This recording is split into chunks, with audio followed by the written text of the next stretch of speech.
My sisters and brothers, the Lord be with you. And with your A spirit. reading from the good news of Jesus Christ according to St. Mark. Glory to you, Lord. Jesus departed from there, and he came to his native place accompanied by his disciples. When the Sabbath came, he began to teach in the synagogue, and many who heard him were astonished.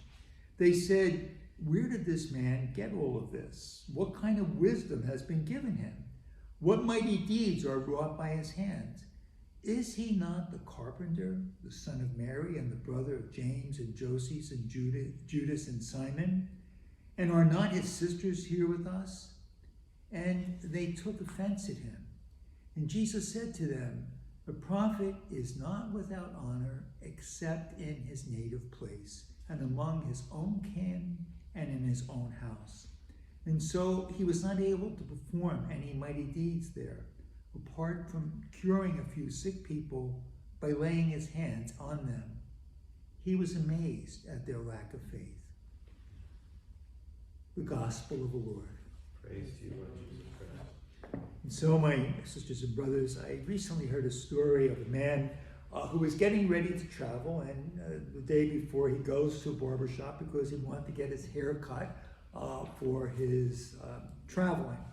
So he goes to the barber shop and he's sitting in the chair, and the barber says to him, "Well, where are you going?"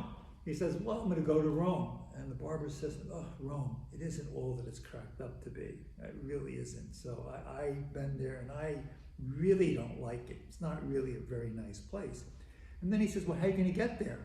And so the man said, "Well, I'm going to fly Alitalia." He goes, "Oh my God." He says, "That's an awful airline." He says, "They're always late and they always have technical problems." He says, "Lots of luck to you." He says, "Where are you going to stay when you go to Rome?" "Well, I'm going to stay in the Michelangelo Hotel." "Oh my God, that place is awful. The food is awful. The service is bad, and you made some really bad choices." And he says, "What are you going to do when you get there?" He says, "Well, I'm going primarily to see the Pope." He goes, "Forget about it. The Pope doesn't see people like you and me. He doesn't see people who are barbers and, kind of like simple people like us. He sees only the important people."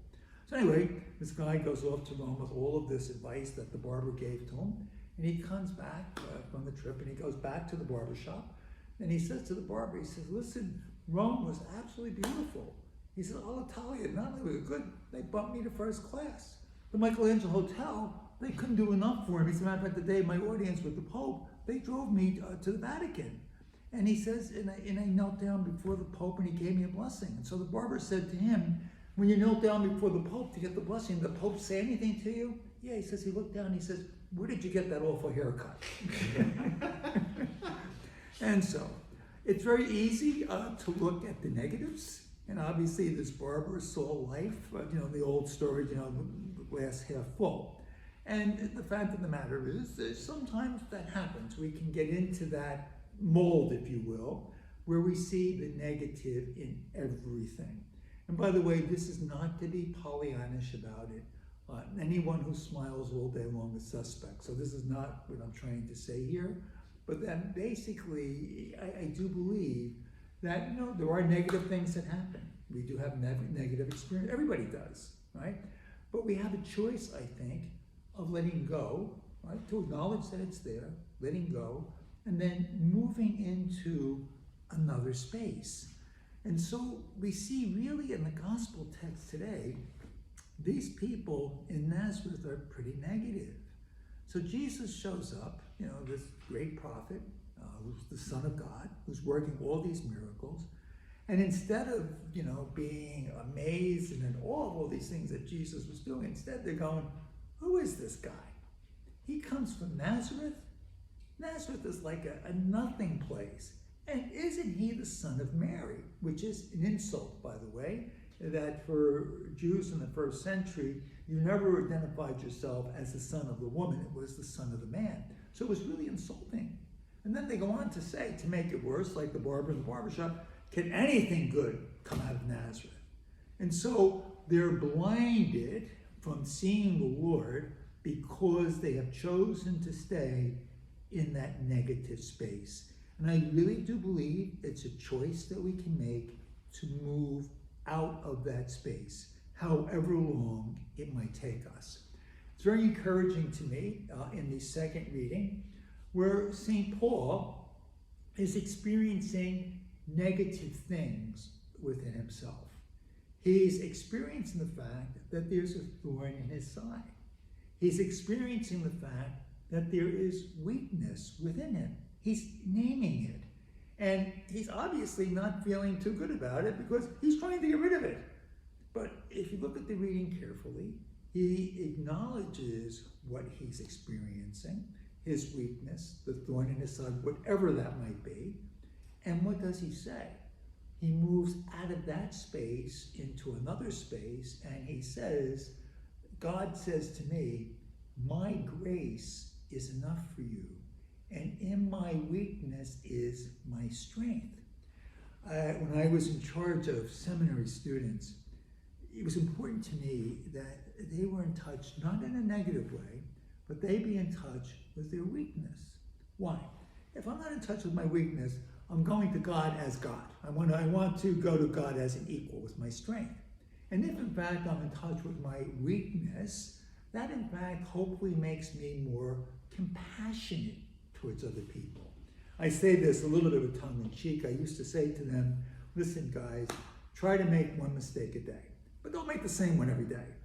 And really what I meant by it was to learn. We stumble, we fall and get up. We fall down and we get up, we fall down and we get up, we fall down and we get up, right? And then in that, we begin to realize that God is my strength, that God is the one who is there for me. It's not so much what I'm doing, but rather what God is doing. And what comes to mind, finally, on this 4th of July weekend and tying it into the readings of today, is the play 1776. And there's a powerful line in that play. It is, of course, the colonists are despondent. Right? The Revolutionary War is going on and things are not going well and help is not coming. And so they're experiencing all of the negative things. They are in a very dark space. And so at that point, they run to the front of the stage and they sing out, is there anyone there? Does anyone care? And they get the response that God is there for them. And that gave them the strength to go on. And so, sisters and brothers, you notice the last line in the gospel text, where Jesus is amazed. He's amazed at their lack of faith in Nazareth. And because of their lack of faith, he was not able to perform his miracles there. He was amazed by their lack of faith. And so for us, let's be amazed. Let's be amazed. Let's be in awe and wonder, because with God's grace, all things are possible. Let's be amazed, because even in our weakness, God says, my grace is enough for you.